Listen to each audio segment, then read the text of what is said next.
por ahí ya bastantes tiros pegados por años fuera, más de 20 años de trinchera, y me equivoqué muchas veces, y con lo que uno intenta en estos momentos es lograr que los demás no cometan los mismos errores. Bueno, les cuento un poco de mí. Hace 21 años me fui a vivir a Madrid a estudiar, me fui a hacer un máster de 2 años, después me quedé, hice 2 más, estudié a la mitad mi doctorado, trabajé 15 años en fútbol, después estuve con poblaciones patológicas y de entrenador personal de futbolista con representantes y deportes de combate, MMA, grappling, combat sambo, algunos un poco, no son muy populares, pero son muy divertidos.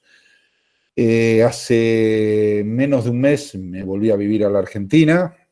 Por suerte la mayoría está silenciado y no me van a preguntar si estoy loco que me vine de allá. No. Estoy contento con la decisión que tomé y feliz. Siempre está bueno volver a casa. Y bueno, este es un webinar que el objetivo que tiene es introducirlos en este mundo del core y más que nada que tengan claro que el principio de todo esto es entender la función. Si uno entiende la función, lo demás viene solo. ¿Se presenta Marina ahora o empiezo con la presentación, Santi? ¿O sos el maestro de ceremonia? Ahora vamos a dejar a Marina que se presente y después arrancás, dale. Dale. Bueno, gracias. Buenas tardes a todos los presentes, gracias por participar. Por supuesto, replico el agradecimiento a la Fundación, a Santiago y a Dardo, mi compañero, para poder disertar en esta oportunidad sobre un tema sumamente interesante que es el core. También yo soy licenciada en Educación Física y Deportes, actualmente estoy cursando mi maestría en Didáctica de la Educación Física. Hace muchos años ya que me dedico al estudio y a la programación de funcional y también mi experiencia laboral tiene mucho que ver con cursos de capacitación y formación en institutos terciarios de educación o de formación docente, y también tengo la particularidad como profe de trabajar en las facultades donde se enseñan ciencias médicas, doy clases en la Facultad de Kinesiología acá en Rosario. Eso hace que tenga por ahí una visión un poco más desde el lugar de la salud, ¿sí? Y de alguna manera de la rehabilitación desde, por supuesto, la práctica, ¿sí? Entonces, en esta charla de hoy, Dardo va a introducirnos en esas cuestiones que él resaltó, que me parece que es fundamental, que es la función, y si uno entiende la función, lo demás viene solo, y eso que viene solo, la parte metodológica y didáctica, va a ser mi espacio para que podamos desarrollar la programación y el diseño de los ejercicios que nosotros creamos que son más correspondientes para, de alguna manera, mejorar esa función que es tan importante y que Dardo va a hablar sobre eso. Así que, bueno, muchísimas gracias por su presencia y espero que lo disfruten. También recordándoles que, bueno, esta es una charla introductoria, a lo mejor vamos a dejar muchos cabos sueltos que los hacen pensar y eso está bueno porque nos hace querer saber más, ¿sí? Y obviamente es una especie de presentación de un curso, por supuesto, como dijo Santiago, mucho más largo, que necesita de más tiempo por el nivel de profundidad y el nivel académico que vamos a dar, ¿sí? Así que, Dardo, todo tuyo. Muy bien. Bueno, voy a compartir pantalla, pero hacerlo bien. Compartir. Hacemos así. Dardo, mientras activas la pantalla, les recuerdo a todos que silencien los micrófonos y apaguen la camarita. ¿Ven mi pantalla, Santi? Sí, se ve. Perfecto. Bueno, primero, hoy vuelvo a recalcar, va a ser una charla introductoria en varios conceptos que creo que son importantes, que nos quedemos reflexionando y que indaguemos, que hacen al comportamiento del core. Yo siempre inicio mis charlas con una reflexión y es que el entrenamiento o la rehabilitación son una mezcla de arte y de ciencia. La ciencia hoy en día está al alcance de todos. Tenemos internet, tenemos buscadores de paper, libros, lo que queramos. Pero el arte está al alcance de pocos, porque el arte es el criterio con que yo voy a administrar todos esos conocimientos. Entonces, ¿con esto qué quiero decir? No le digo que no me crean ni a mí ni a Marina, pero no tomen esto como una verdad absoluta. Vayan, sigan indagando, exploren. Van a ver que le vamos a hablar de diferentes autores que no hablan exactamente lo mismo, ni tienen las mismas creencias, pero todo tiene un sesgo y ustedes eso lo tienen que saber y administrarlo. Primero, tendríamos que empezar a definir qué es el core, ¿no? Podríamos empezar diciendo que es verdad, puede que no haya un tema más discutido en el campo de la fuerza y el acondicionamiento que el entrenamiento del core.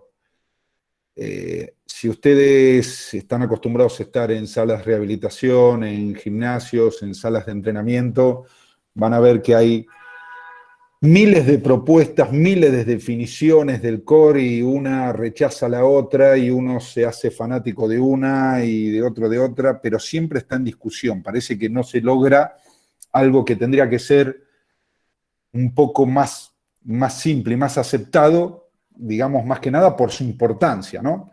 El entrenamiento del core es extremadamente importante. Un núcleo fuerte es la clave para la transferencia de la fuerza desarrollada en una sala de pesas en todos los movimientos atléticos. Y la última, que tiene que ver con la rehabilitación, un núcleo fuerte también ayuda a proteger contra el dolor lumbar, una queja común en la sala de entrenamiento atlético. Esto lo dice Michael Ball en el 2012. Para los que no conocen, tiene dos libros traducidos al español. Es un autor estadounidense, un entrenador que escribe libros, que, digamos, entre comillas, es el que hizo explotar el entrenamiento funcional, que eso da para otra charla y un largo rato de discusión. Pero ¿con qué nos tenemos que quedar de estas tres pautas? Primero, la primera, hay muchísima discusión. ¿Por qué? Porque nadie se pone totalmente de acuerdo, pero esto tiene que ver que nosotros venimos de un campo donde buscamos recetas. ¿Cuánto de cuánto? Yo tuve la suerte de dirigir 2 máster en España y la primera pregunta que te hacen todos, ¿cuánto de cuánto entonces, profe? ¿Cuántas series? ¿Cuántas repeticiones? ¿Cuánto pausa? Y la realidad es que si alguien les dice exactamente lo que tienen que hacer, salgan corriendo, les está mintiendo, porque la respuesta es depende de tantas cosas. Todo lo que vamos a ver hoy es multifactorial. Después, la segunda pauta es que el núcleo fuerte es la clave de la transferencia de fuerzas. Bueno, esto ya lo podemos relacionar tanto con comportamientos atléticos como en la vida diaria, ¿no? Todos levantamos cosas, todos nos trasladamos, todos subimos escaleras, todos bajamos escaleras, en algún momento tenemos que saltar, subir y bajar de un coche, un montón de tareas que necesita que poder transferir fuerzas. Y además un núcleo fuerte ayuda a proteger contra el dolor lumbar. Bueno, ya nos da la pauta que una debilidad en la zona del core trae como consecuencia dolor lumbar. Ya tenemos 3 pilares donde estar. Acá tenemos el muñequito que hace con el pulgar para abajo. ¿Por qué? Porque ya tenemos el primer problema, la terminología. Nosotros empezamos a leer Core Stability, Core Strength, Core Endurance, y lo que hace es marearnos. No vamos a entrar de lleno en lo que es cada una, porque estaríamos un rato largo y no es menester de este webinar, pero en realidad acostúmbrense a algo, chicos. El entrenamiento y la actividad física y la rehabilitación se volvió muy comercial y todo hay que ponerle un nombre propio. Importante saber qué es, después llámenlo como quieran. Hay autores, creo que es serbio, Jovanovic, creo que le pone nombre de los personajes de Marvel. Y es un entrenador de fuerza recontra conocido y no pone ningún nombre sofisticado, sino lo que a él le representa mentalmente lo que quiere entrenar, y cuando se lo dice un chico de 15 años, un personaje de Marvel con determinadas características, se le dice Hulk, ya sabe que va a ser fuerza. Si le dice Spider-Man, ya sabe que va a ser velocidad. Muy bien. Más dedito para abajo, ejercicio de resistencia muscular, control y movilidad del complejo lumbopélvico y cadera, ejercicio de fuerza del core, ejercicio de potenciación del core. En realidad, no digo que todo sea lo mismo, pero las diferencias son muy sutiles y son bastante claras a la hora de entender, cuando ustedes logren entender cómo se desempeña el core en las personas, esto cae por decantación. No lo van a tener que ni leer, ni buscar una definición, ni muchísimo menos. Aquí hay una definición que hace Richardson bastante global, bastante abarcativa, que nos puede servir para introducirnos. No es la única que van a leer. Si ustedes hoy googlean definición de core, les van a salir muchísimas, algunas muy parecidas, que se diferencian en solamente detalles, y otras que son, la verdad, que bastante diferentes. Con lo peligroso de que sean muy diferentes es que esa diferencia afecta a la función. Y si afecta a la función, afecta a mi manera de entender el core. Y si afecta a mi manera de entender el core, afecta a mi manera de entrenarlo. Que es ahí donde está el problema. El core se ha descrito conceptualmente como una caja o cilindro debido a su composición anatómica estructural. Los abdominales crean las paredes anterior y lateral, los paravertebrales y glúteos forman la pared posterior y el diafragma del suelo pélvico crean la parte superior e inferior del cilindro respectivamente. Visualizar este sistema cilíndrico ayuda a comprender la función del core como la de un sistema dinámico de soporte muscular, descrito por algunos autores como corsé muscular, que funciona como una unidad para estabilizar el cuerpo y la columna vertebral con o sin movimiento de las extremidades. Muy bien, ya hay que empezarnos a quedar con una palabra y con una zona. Con dos palabras. Primero, la de estabilizar. Segundo, un cilindro. Y tercero, columna vertebral. A veces es la ecuación inversa, empezar por el final, nos ayuda a comprender todo lo que viene. ¿Qué no es core? Porque a mí me ha pasado en cursos donde hay licenciado de educación física, y cuando vos le decís, ¿qué es core? Te van con un concepto anatómico. Eso es la descripción quizás de los componentes del core, pero el core es un concepto funcional. Cumple una función, digamos, primordial para que el cuerpo se mueva de manera correcta y eficiente. Tenemos que diferenciar eficiente y eficaz. Eficaz, yo soy un tipo muy duro, mido 1,90 m, peso más de 100 kilos, soy un azulejo, es más fácil romperme que doblarme. Si yo me tengo que girar, voy a hacer 500 compensaciones para llegar. Pero yo voy a girar, agarrar el vaso y volver. ¿Fui eficaz? Sí, fue eficaz porque yo el movimiento lo hice y el vaso lo traje. No fui eficiente. ¿Por qué? Porque tuve que hacer un montón de compensaciones, activar un montón de musculatura que no necesitaría porque mi cuerpo no tiene la funcionalidad necesaria. Entonces, ser eficiente es hacer la función con el mínimo gasto energético posible. Ser eficaz es llevarla a cabo. Objetivos. ¿Qué objetivos tiene el core? Bueno, de acá se desprenden dos grandes corrientes que son las que se fundamentan el ejercicio correctivo y el entrenamiento del core. ¿Qué son? Mantener la estabilidad del tronco y el equilibrio. Después vamos a ver un poquitito que hay palabras que tenemos que tener claro qué son. Y la segunda, generar y transferir fuerzas desde la parte central del cuerpo hacia las extremidades, desde el esqueleto axial al apendicular. Seguimos definiendo el core. ¿Cuáles son los tres pilares que se basa el core? Muy bien. Primero es la fuerza, ¿no? Muchas veces te dicen es un problema de fuerza en el core. Mayoritariamente es un problema de activación, no de falta de fuerza, que lo puede ser, pero más que nada tenemos con que quedar es si activa o no activa el core y de qué manera. Movilidad, muy bien. A veces que cuando uno habla de core, te dice movilidad, si el core es anti todo, anti-extensión, anti-rotación, anti-inclinación, anti-flexión. Bueno, la columna está diseñada, antes dijimos, nos quedamos con 3 palabras, una era columna vertebral. Bueno, la columna está diseñada para moverse. Lo que nosotros tenemos que darle a esa columna es una protección con cierta rigidez en las zonas que no están diseñadas para moverse o que en algunos planos no se sienten tan cómodas. Y la estabilidad. Después vamos a hablar un poquito más profundo de la estabilidad, pero para que yo pueda transferir fuerzas, para que mi zona lumbar no sufra, tiene que ser estable, tiene que haber un apilamiento articular. El core tiene 2 perspectivas muy diferenciadas, que algunas ya las nombramos, ¿no? Que tienen que ver con el ámbito de la rehabilitación, el ámbito del rendimiento deportivo. Rehabilitación, ¿por qué? Porque si yo tengo dolor lumbar, es muy probable que yo tenga una deficiencia en la activación del core. Y en el ámbito del rendimiento deportivo, como lo vamos a ver, ya dijimos que transferíamos fuerzas. Pero hay una tercera que queda en el medio de las dos, y es la vida cotidiana.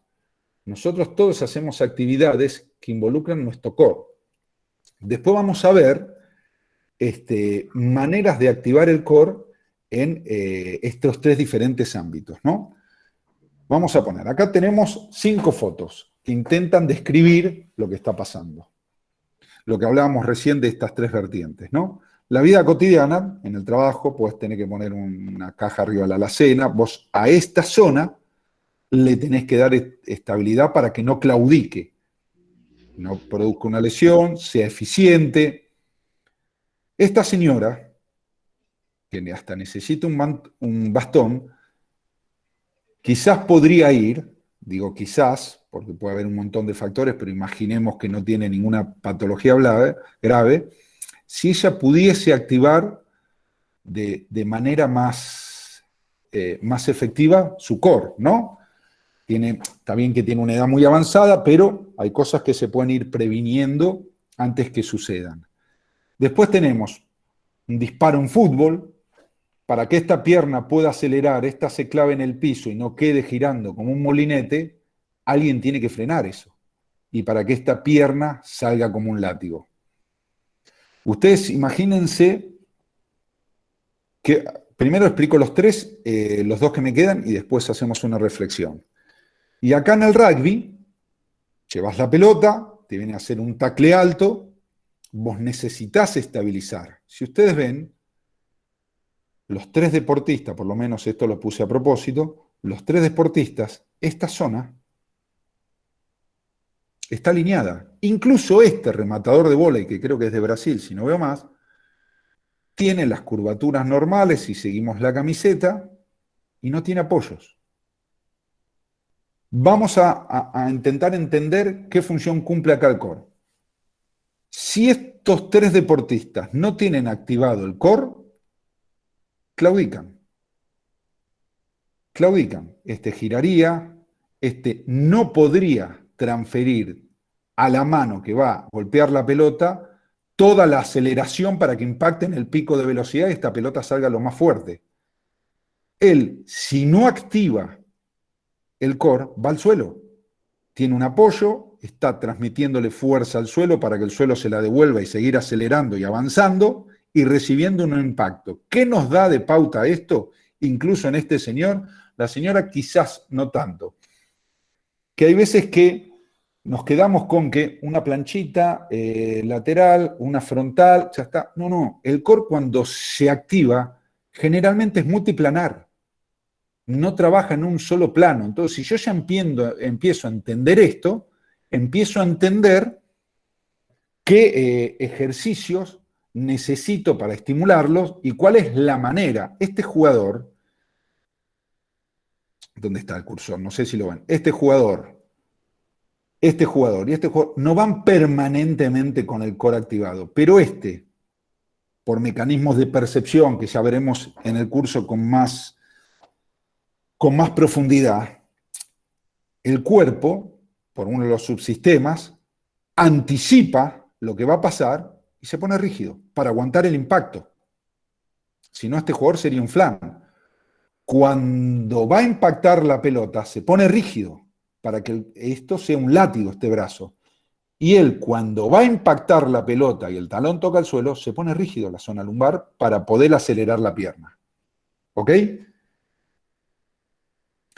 Antes habíamos dicho que había varias definiciones de core y que había dos ramas, dos vertientes muy, muy diferenciadas, que era la rehabilitación y el rendimiento. Acá vamos a verlo de manera gráfica en qué se diferencian.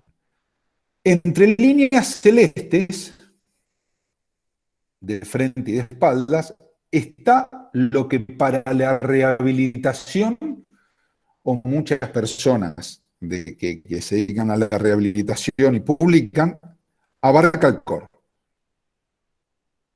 ¿No?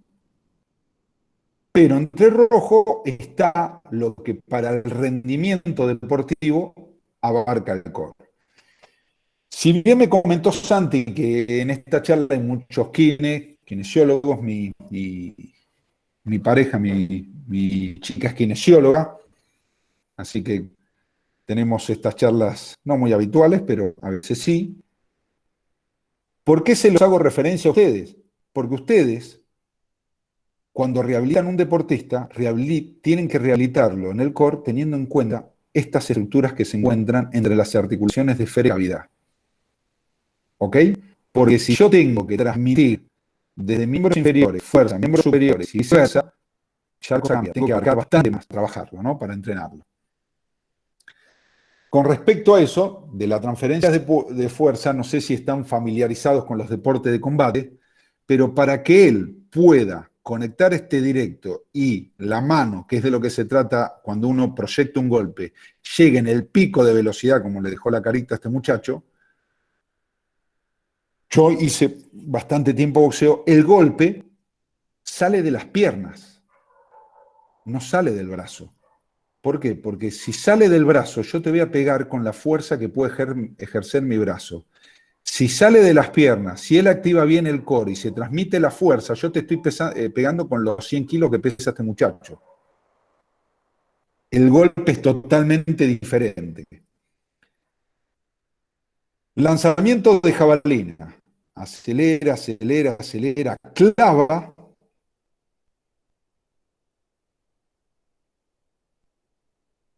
Y esto es como un látigo. Clava, se arquea, bloquea. Estos son gráficos, ¿no? Por eso salen perfectos, pero si ven está recto, recto, y en el momento de despedir es una línea y otra. No claudica. Si él, por claudicar, le va a salir como si tirara un copo de algodón la jabalina. ¿Ok? ¿Qué queremos decir con esto? ¿Es importante el core? Sí, porque muchas veces le va a pasar con deportistas, incluso con personas de a pie que tienen problemas en la activación del core, que sienten que hacen una fuerza terrible y en realidad el gesto que estén haciendo no la puede aplicar esa fuerza. Y es porque en esta zona del core esa fuerza se disipa. Muy bien. Problemas. Acá Panjabi, creo que es en el 92, ahí lo dice, en el 92, nos habla de 3 subsistemas que controlan esta activación del core. Digamos, ¿qué lo componen? El subsistema de control motor, que digamos que es toda la información es en la nave nodriza, donde se analiza y se emite una respuesta. Estos subsistemas, activo y pasivo, envían información y se retroalimentan entre los 3. Pero cuando nosotros, por ejemplo, el sistema de estabilización pasivo es la parte ósea, tendones, todo lo que, digamos, no es contráctil. Lo que es activo vendría a ser toda la que es la parte muscular. Algunos ponen los ligamentos porque, los ligamentos porque los ligamentos dan muchísima información propioceptiva también. Así que, primero, para que el core se active de manera eficiente, acuérdense la diferencia entre eficiente y eficaz, los tres tienen que funcionar bien. Y mi deber como rehabilitador o como entrenador es poder testear y saber cuál de los tres está fallando. ¿Ok? Si es una activación muscular, si es por falta de buena propiocepción, si mi subsistema de control motor emite malas respuestas, es porque recibe mala información. ¿Quién le da esa mala información? ¿Ok? Esto está íntimamente relacionado uno con el otro. ¿Cuál es el músculo más jerarquizado en el entrenamiento del core? Uy, ¿alguno puso música? Santi, si le puedo decir que apaguen la música que me está matando. Sí, sí, ahí lo bloqueamos. Listo. Que justo tenía el volumen alto. Sí, sí, sí. Me explotó la cabeza. Aparte, le va a costar concentrarse con esa musiquita. Bueno, si yo le pregunto a cualquiera de ustedes, seguramente un gran porcentaje me va a decir el transverso. Esa es la corriente tradicional, ¿no? Pero tenemos que tener en cuenta que hasta no hace mucho solo se decía que era el transverso, que el primero que se activa es el transverso, porque tenemos que tener en cuenta que la activación viene desde los músculos intrínsecos a los extrínsecos, desde adentro hacia afuera. Después vamos a hablar de que eso se puede, ese orden se puede alterar. ¿Y el diafragma? Bueno, ¿por qué el diafragma? Ese famoso paragüita. Porque vamos a dar un solo ejemplo para que vean, porque del diafragma podríamos hablar una hora, para que vean lo importante que es. Ustedes imagínense que el subsistema intrínseco está compuesto por los multífidos, en la columna, suelo pélvico, diafragma, transverso. Lo que dice la teoría es que el transverso se va a activar de manera correcta cuando el diafragma, recordamos que es un músculo inspirador, que desciende, le da mayor cavidad a los pulmones, toma aire. Cuando el diafragma desciende, crea una presión, y ahí es cuando el transverso se debe activar para crear un bracing, un cinturón hacia adentro, para evitar la intención, entre comillas, de nuestras vísceras de expandirse, ¿no? Si yo tengo un vaso y bajo, y bajo, y bajo, el continente se va hacia afuera. Muy bien. No sé si ustedes habrán visto en los gimnasios, incluso la gente cuando camina, el síndrome de tijera abierta, que es una hiperlordosis. Eso lo que provoca es que en vez de que el suelo pélvico y el diafragma estén paralelos, para que cuando el diafragma desciende en una contracción excéntrica lo frene el transverso, y en una contracción excéntrica el suelo pélvico también lo frene y se cree ese bracing, esa presión, esa gente que tiene una tijera abierta, que es como se le llama culito de pollo vulgarmente, es que están así, por la hiperlordosis. Entonces acá hay fuga de fuerza seguro, seguro. Entonces, ya nos vamos metiendo cositas en la cabeza. Seguramente tengo una respiración torácica, entonces quizás tengo que mezclar trabajos respiratorios, enseñarle a respirar mejor, corregir postura. Acuérdense que la postura es todo, es todo. Muy bien. El 85% de la población sufre dolor de la espalda en algún momento de su vida. Ya esto nos da la pauta que no podemos desconocer y no ser especialistas de esta clase de dolencia, en la rehabilitación de esta clase de dolencia. El dolor tiene una interesante cualidad. Si es prolongado no puede ser severo, y si es severo no puede ser prolongado, nos dice Séneca. Reflexiones previas vamos a hacer. El dolor lumbar es omnipresente en la raza humana y no es una enfermedad. El dolor lumbar es un síntoma y no un diagnóstico, que muchas veces lo escucho como un diagnóstico y es un síntoma. Entonces, si vos tratas un síntoma como un diagnóstico, son muy altas las probabilidades de que no le quites ese síntoma. Existe una pobre correlación entre las anormalidades anatómicas en los estudios por imágenes y los síntomas clínicos informados por pacientes con dolor lumbar inespecífico. Y el dolor lumbar agudo y el dolor lumbar crónico son trastornos completamente diferentes y requieren distintos algoritmos de tratamiento. Muy bien, esto lo que nos hace es posicionarnos ante unas necesidades y unas características para poder hacer un abordaje lo más específico posible. El aumento de la actividad muscular varía entre los individuos con dolor lumbar. Bueno, esto ya lo habíamos mencionado un poquito antes y dijimos que lo íbamos a profundizar un poquito ahora. Dijimos que la activación es de los músculos intrínsecos hacia los extrínsecos, ¿no? Si yo tengo un tipo, por dar un ejemplo, tendría que ser primero transverso y después recto, ¿no? Más profundo del componente intrínseco y después, bueno, en las personas con dolencia se puede haber alterada este orden de activación, este timing coordinativo. Control óptimo del tronco es dependiente de la tarea, por eso no es lo mismo un control óptimo, como habíamos visto, para un jugador de rugby, un jugador de vóley, la señora que va con bastón, ni el señor que estaba levantando una caja. ¿De qué depende?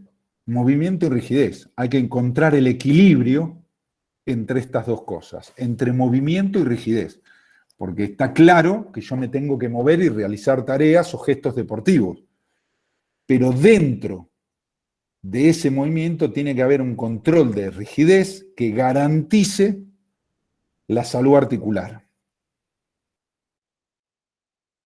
¿Qué pasa? Ese movimiento, esa rigidez, ¿es necesidad o problema? La gallina está antes que el huevo antes que la gallina. Bueno, eso se ve mediante evaluaciones. Estabilidad lumbar, mitos y realidades. La estabilidad es otro de los temas más discutidos en nuestro ámbito. Se confunde ser estable con ser rígido, con no moverte. ¿Qué genera inestabilidad? Todos los tipos de daño tisular. Eso ya nos altera la estabilidad, nos está dando una pauta. Una persona que viene con una lesión que causó daño tisular, tengo que reprogramarle seguramente su inestabilidad. Un principio fundamental es que la pérdida de integridad mecánica en cualquier tejido que soporte carga dará lugar a una pérdida de rigidez y un aumento en el riesgo de un comportamiento inestable, nos dice McGill. Sacó un libro que me lo regalaron, que está muy bueno, que salió este año traducido, se los recomiendo. Después les paso el nombre porque soy malísimo para los nombres. Ojo, la inestabilidad puede ser la causa o como el resultado de una lesión. Yo me puedo lesionar por haber sido inestable en un gesto o puedo ser inestable porque me lesioné. ¿Ok? Entonces, acá viene lo que hablábamos de arte y ciencia, cuál es mi criterio para saber cuál fue el disparador de esa inestabilidad. Y así tener mayor, digamos, certeza en el abordaje, ¿no? Control motor, equilibrio, rigidez y estabilidad. Muy bien. Bajo estos tres conceptos se maneja el core. No vamos a abordarnos ahora porque quiero que lo tengan en cuenta nada más, pues si no estaríamos hablando, no les miento, 2 horas más. Ya solo de control motor hay muchísimo para hablar. Equilibrio es que todas las fuerzas tiendan a cero. La rigidez, vamos a tocarlos así por encima, la rigidez es el estado, digamos, de no movimiento que me ayuda a mantener ese equilibrio dentro de un orden estable. ¿Qué provoca tanta pasión? La estabilidad, ¿no? Ya sea de la columna, el core o los propios ejercicios. El entrenamiento del core y la rigidez junto con la estabilidad del tronco son todos factores fundamentales para el control del dolor, la mejora del rendimiento y la resistencia a lesión.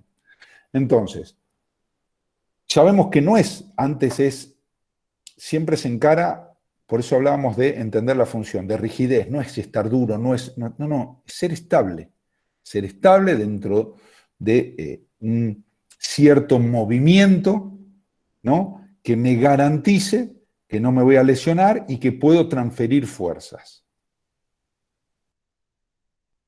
La fundamentación de la diapo anterior tiene 4 vertientes. La rigidez proximal mejora el rendimiento distal y la velocidad de las extremidades, lo que decíamos en el jugador de vóley y en el de fútbol más que nada se veían ese gesto. El sistema de cableado muscular es esencial para que una columna flexible pueda soportar cargas con éxito. Creo que hicieron estudios con preparados de quitarle toda la musculatura y ejercer presión sobre la columna y creo que aguantaba solo 9 kilos de compresión. Imagínense lo importante que es que nosotros demos no solo fuerza, que siempre nos preocupamos por la fuerza, una correcta activación muscular para poder soportar las cargas. La coactivación muscular crea rigidez para eliminar los micromovimientos articulares que conducen al dolor y a la degeneración del tejido. Y la última, la armadura abdominal, es necesaria para personas, por ejemplo, en deporte de combate. Voy un poquito más rápido porque si no, no va a llegar a la cirugía marina. ¿Cómo lo consigo? Eso lo va a hablar seguramente Marina con más profundidad en el curso. Y la fuerza es un problema, lo que decíamos siempre, casi siempre el problema es de activación. Pero la fuerza puede ser un problema porque hay gente que tiene el transverso inhibido y que no lo trabajó en su vida y tiene problemas para generar tensión. Algunas conclusiones importantes. ¿Cuánta activación muscular es necesaria para una estabilidad suficiente? Depende de la persona y la tarea, no es lo mismo la viejita que el jugador de rugby, por eso no es café para todos, hay que individualizar el entrenamiento. ¿Existe un músculo que sea el más importante? Depende del gesto, depende de la demanda, está directamente relacionado con la tarea, por eso ponemos depende. Hay músculos disparadores o gatillos, depende la tarea y la necesidad, hay músculos que cobran más protagonismo que otros. Existen los estabilizadores locales, globales o intrínsecos y extrínsecos, y también pongo con depende porque depende del autor.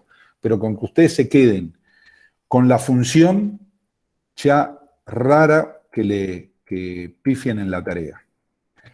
¿Y cuáles son los ejercicios de estabilización? La pregunta del millón, todos y ninguno. La práctica no lo hace perfecto, lo hace permanente.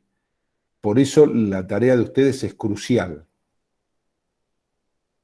Luego, los pacientes que sufren o sufrieron dolor de espalda baja debilitante demuestran cambios simultáneos en su sistema de control motor. Hablaremos del control motor, lo importante que era uno de los subsistemas de Panchavi y ya sabemos que el dolor lo altera, con lo cual ya uno de los 3 pilares funciona mal. Y con esto cerramos que el todo es más que la suma de las partes. Hablaremos de tensegridad y cómo se relaciona con el core, para que vean que muchas veces el problema puede estar bastante más alejado de donde se manifiesta y nosotros tenemos que empezar a entender el cuerpo, no como nos los enseñan en la facultad, sino el cuerpo en funcionamiento, en constante comunicación de zonas lejanas por medios de fascia, por medios de sistemas de estabilización, que esa es la pauta para lograr un rendimiento óptimo en un deportista y una rehabilitación en una persona que tenga problemas. Yo con esto ya estoy, Santi. No sé si está por ahí. Bien, perfecto. Dejo de Dardo, compartir. muchísimas gracias. Buenísima la presentación, súper claro.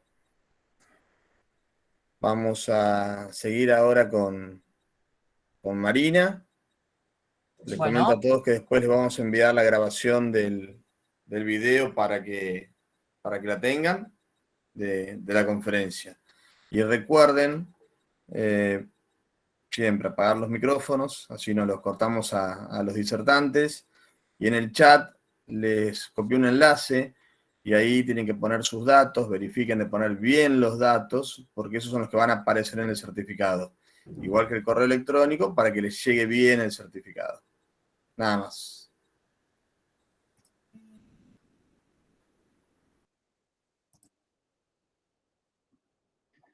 bueno, yo los dejé de ver, así que díganme ustedes si se ve la presentación. Sí, perfecto. Marina, impecable.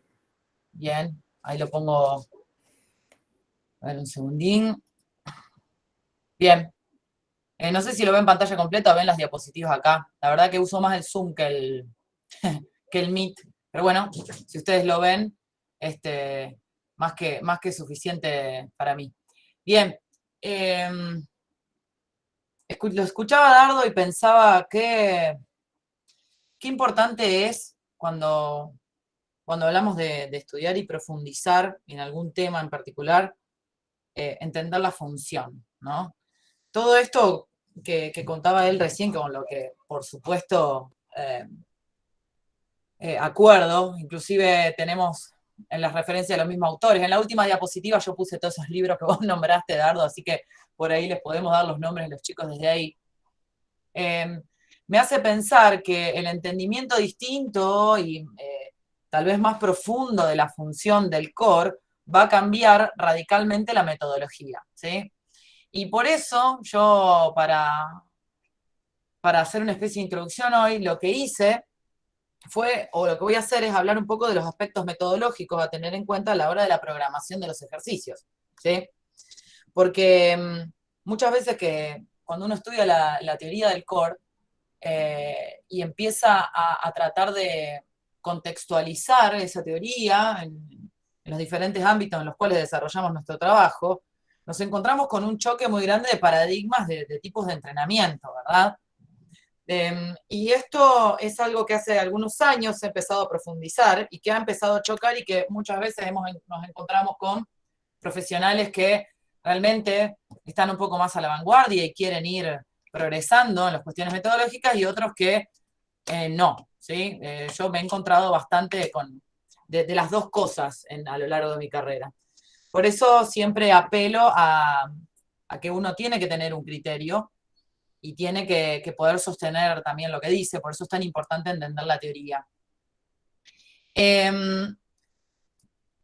Cuando hablamos de metodología, tendríamos que empezar a pensar en que probablemente no sea solamente una cuestión de selección de los ejercicios, sino que también sea una cuestión de dosificación de la carga. Y acá empiezan a aparecer conceptos del entrenamiento, o vamos a decir variables del entrenamiento, que nos pueden resultar incluso hasta desconocidas. Nosotros en el entrenamiento estamos muy acostumbrados a hablar de volumen, de intensidad, de duración, de densidad, en el momento de la planificación, y acá nos encontramos con que la función es otra, y por lo tanto las variables también sean otras. Como bien dijo Dardo en un momento, el jugador de vóley, antes de rematar, ¿sí? O sea, activa su core selectivamente en el momento que lo necesita, justamente porque ser eficiente mecánicamente vendría a ser eso, ¿no? Bueno, yo voy a activar estos músculos cuando los necesite. Sin embargo, a nivel metodológico, muchas veces pretendemos que nuestros alumnos estén en una posición, sometiendo al core, por ejemplo, a una gran estabilidad durante un montón de cantidad de segundos, incluso minutos he visto yo. Lo que a mí me hace plantearme decir, bueno, vamos bien a los pingos, ¿no? Estoy en una plancha, estoy haciendo un puente prono. ¿Un minuto de puente prono? ¿Para qué? ¿Cuál es la necesidad? ¿Cuál es el objetivo de generar una activación prolongada en el tiempo, que probablemente por esa prolongación en el tiempo empieza a disminuir la intensidad, si yo después lo necesito selectivamente? O sea, es más importante el momento de la activación y lo que vamos a llamar el timing neuromuscular que en realidad la resistencia a estos músculos. Por eso quiero que abramos un poco la perspectiva y que entiendan que tal vez muchas de las cosas metodológicas que vamos a hablar hoy, y por supuesto profundizaremos en el curso más largo, van a ir un poco en contraposición a lo que uno está acostumbrado a hacer. ¿Sí? Nosotros solemos arraigarnos mucho de determinadas metodologías que, bueno, que en un momento nos facilitan las cosas, pero cuando uno empieza a interiorizarse más en el tema, empiezan a hacer ruido. ¿Sí? Ahí podríamos categorizar en diferentes grupos los ejercicios o las metodologías de entrenamiento para el core. Yo básicamente les voy a poner fotos, no tanto texto para que vayamos analizando, pero podríamos decir que hay algunos ejercicios que son correctivos, en tanto lo que se aprende es cuál es la posición correcta de la columna vertebral y de la pelvis para generar las activaciones. Otra serie de ejercicios que podemos llamar de aprendizaje o de función neuromotora, algunos también los dicen de control, y algunos otros que tienen que ver ya con el desarrollo de la fuerza que nos brinda la estabilidad. Haciendo esta gran separación, yo les puse algunos ejemplos y quiero que sepan que estas fotos que ven acá son mis alumnos acá en la ciudad de Rosario, ¿sí? Del gimnasio. ¿Y por qué hago esto? Porque me gusta mucho contextualizar, digamos, ¿quiénes son nuestros alumnos? ¿Quiénes son nuestros pacientes? ¿Sí? Es gente que trabaja, es gente que hace deporte, es gente que está todo el día parado en un local de ropa, digamos. Mucho de la planificación y de lo metodológico tiene que ver con que entendamos el contexto en donde lo vamos a aplicar. Bien, entonces, todas las fotos que van a ver acá son mis alumnos. Algunos del gimnasio, algunos jóvenes, otros no tan jóvenes, con diferentes historias deportivas, con diferentes patologías algunos estudiando educación física, otros ya recibidos. Y siempre vamos a encontrar un elemento común. Y yo pensaba en esto que decía Dardo, que el 85% de la gente en algún momento experimenta o ha experimentado dolor lumbar. Y pienso, van a ver que hay una foto, que hay 10 alumnos, y yo estoy pensando que en realidad 8,5 de esos alumnos en algún momento van a tener dolor lumbar. Por lo tanto, la especificidad ahí y la individualización va a tener que ver con algo que es bastante común. ¿Bien? Por ejemplo, este tipo de ejercicios, ¿sí? Hay de diferentes autores con diferentes nombres. Yo suelo tomar esta nomenclatura haciendo alusión a esta palabrita, que es el bracing. En inglés sería el abrazo, la conjunción, la cocontracción, ¿no? Y la importancia que tiene que nuestros alumnos entiendan qué es lo que están haciendo, ¿sí? Fíjense, por ejemplo, en este ejercicio, ¿cuál es el objetivo? El objetivo, las manos están debajo de la columna lumbar. ¿Por qué están ahí? Porque en realidad yo no quiero aplanar la columna lumbar cuando hago un ejercicio de core, porque la curva normal y fisiológica de la zona lumbar tiene que estar y tiene una función. Nosotros no queremos invertir una curva, queremos mantener las curvas normales y fisiológicas de nuestra columna vertebral, que de hecho están ahí para algo, ¿bien? Entonces, yo no quiero desdibujar la curva, pero le estoy dando señales a mi sistema nervioso muy concretas, que esto no va a desaparecer, que no puede hacer un solo músculo este movimiento, ¿sí? Que hay un desafío que es el peso de la pierna que está extendida, y que también hay otra pierna que está ofreciendo un tipo de información propioceptiva porque está apoyada en la colchoneta, para que haya mayor control y mayores señales aferentes, es decir, que un poco el sistema nervioso esté un poco más informado de qué es lo que está pasando, ¿sí?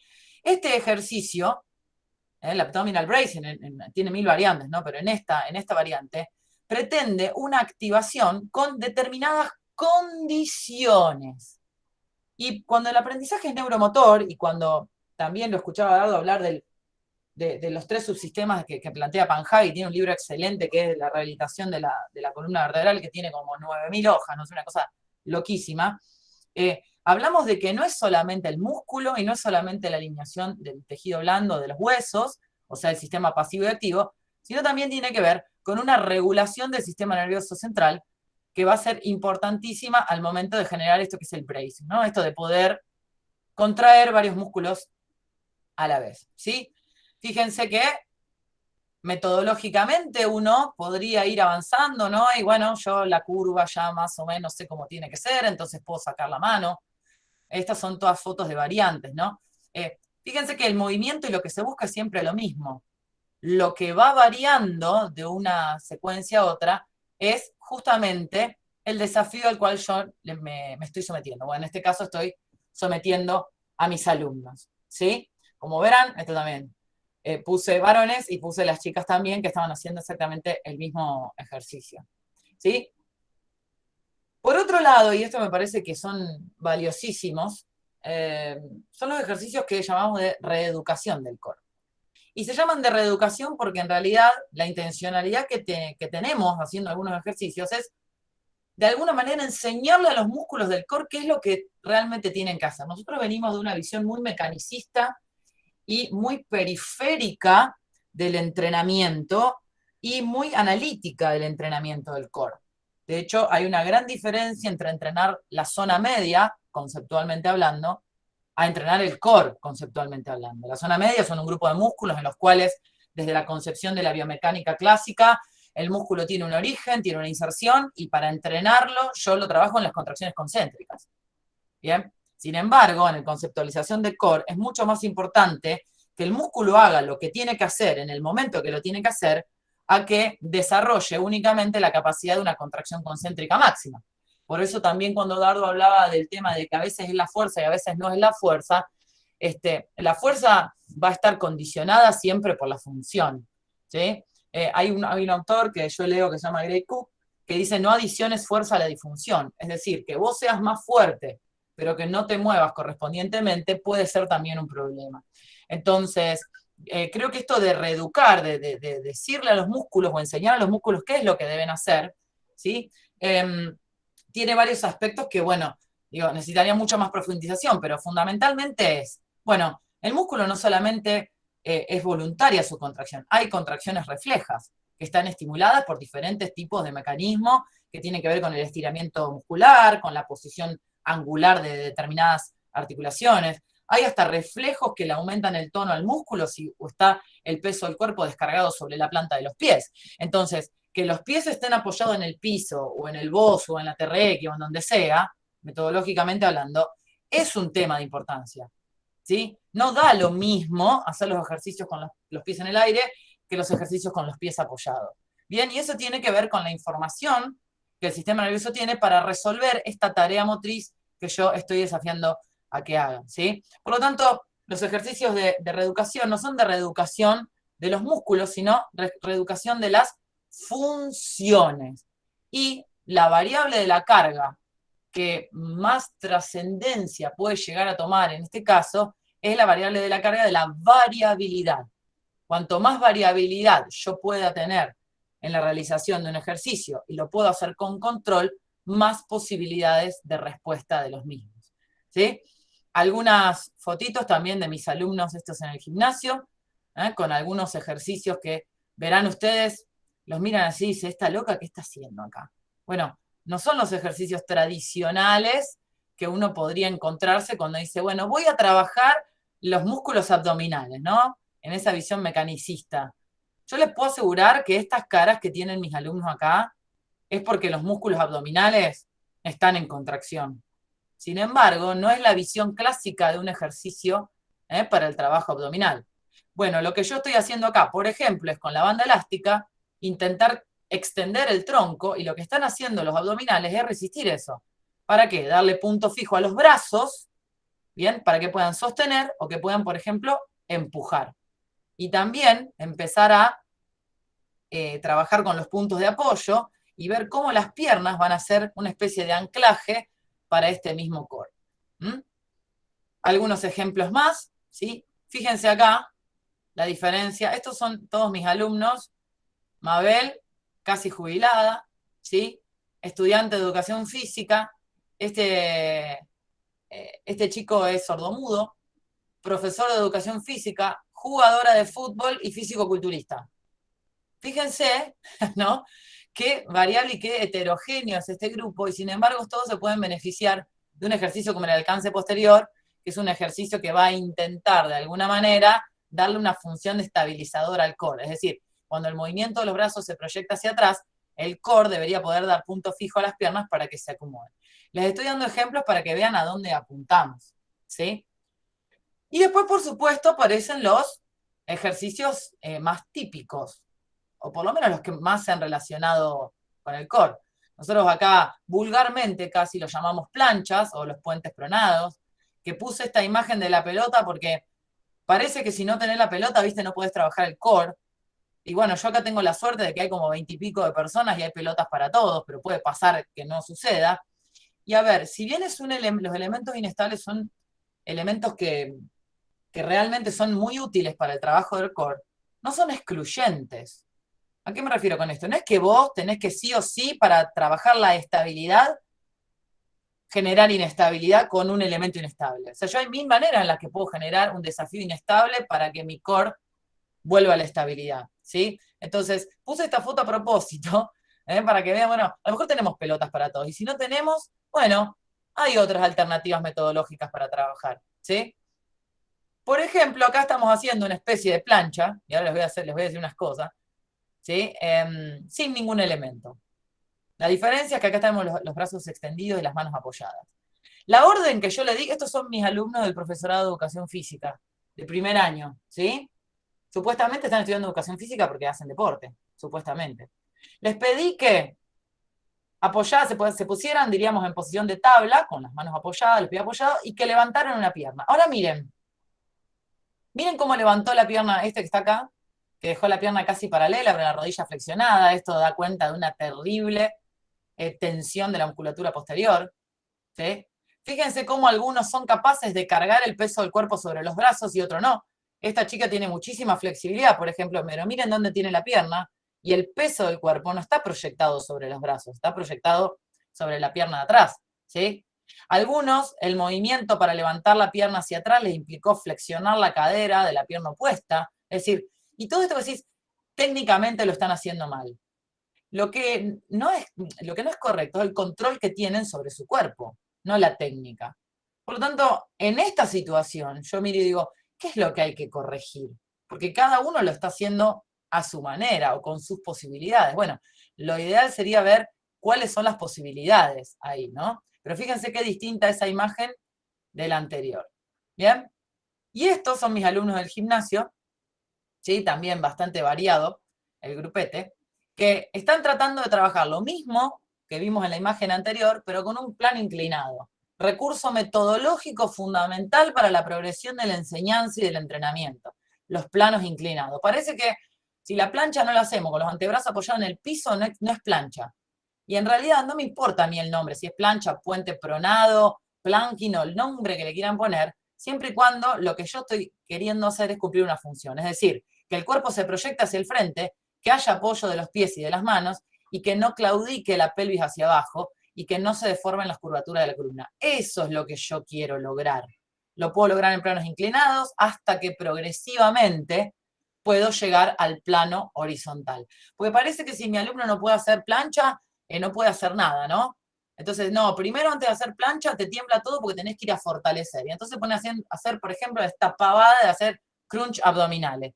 Como si haciendo crunch abdominal en contracción concéntrica van a ganar más fuerza para mantener una posición estática. No, en realidad metodológicamente lo que hay que hacer es primero facilitar el entorno para que no sea tan desgastante, tan intenso. No sé si me entienden bien, porque estoy con la boca ahí media, no quiero decir chorreando baba porque queda feo, pero bueno, ando con unas complicaciones en la boca, entonces por ahí si me trabo me pueden preguntar, no hay problema. Bien, una vez que tenemos cierto control, ahí sí, trabajo en horizontal y fíjense, con una pierna levantada y una pierna separada, que pueden ser diferentes variables a tener en cuenta a la hora de desafiar la estabilidad del core. Trabajos con pelota, trabajos en parejas, ¿sí? Yo resalto mucho el trabajo en parejas porque me contextualiza desde otro lugar. Algunas más, otras famosas, las planchas laterales, ¿sí? También fíjense, dos maneras muy diferentes de hacerlas. Estos son mis alumnos del Instituto de Educación Física, los que están acá arriba, y estos son unas alumnas de Cañada de Gómez que se dedican al entrenamiento con la tercera edad. Y entonces, claro, imagínense a un adulto mayor queriéndose poner en la posición que tiene Melina, se llama esta alumna, acá.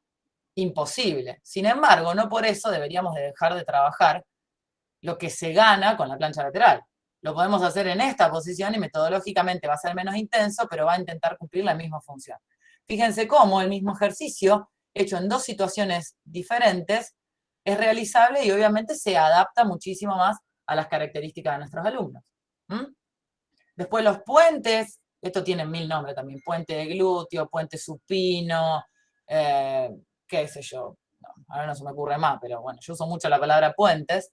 El puente, no morir con el puente, diríamos, completamente acostado y levantando la cadera. Hay 1000 maneras de hacer un puente y 1000 variables diferentes, subiéndole la intensidad porque reducimos el apoyo, como por ejemplo acá, generando algún vector en otra dirección con la pierna libre para generar activaciones nuevas, ¿sí? Y diferentes, usar a mi compañero como un medio inestable y para aumentar la intensidad del ejercicio, o por ejemplo estimular alguna otra parte del cuerpo mientras se mantiene esta estabilidad. Todas estas son propuestas metodológicas que siguen la misma línea de buscar mayor estabilidad en el core, pero con diferentes variables. Y algo que a mí me parece sumamente interesante es resaltar el trabajo en parejas. ¿Por qué? Porque me pone en relación con el otro. ¿Sí? Hay un otro que se mueve distinto a mí, hay un otro que está en otro contexto, y generalmente, por ejemplo, en los deportes de contacto, poder, diríamos, de alguna manera tener un estímulo externo móvil, que no sea solamente el ambiente, la cancha o lo que sea, es de suma importancia. Aparte, es muy entretenido, es muy creativo y súper, súper, súper divertido. ¿Bien? Miren, por ejemplo, yo le digo luchador, se popularizó con el nombre Palov, porque se hacía con las poleas, pero fíjense, lo que estamos buscando acá es que ante una fuerza de características horizontales, la persona pueda mantenerse, ¿sí? Sin generar rotaciones excesivas de su columna lumbar. Estas son mis alumnas del profesorado, por ejemplo, que lo estaban haciendo en una posición de estocada.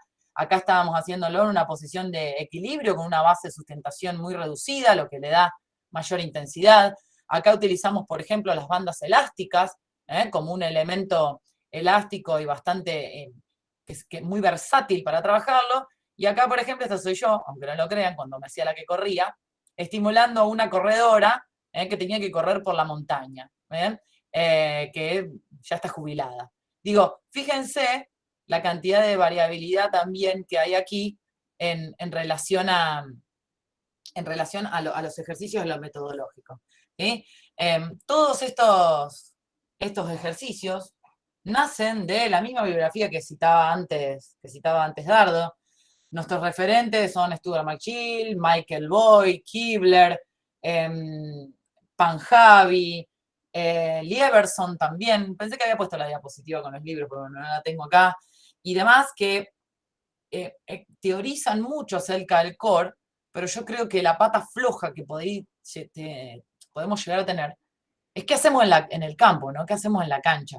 ¿Qué hacemos cuando viene una persona y me dice, tengo una lumbalgia permanente y me dijeron que tengo que entrenarme para que no me vuelva a pasar?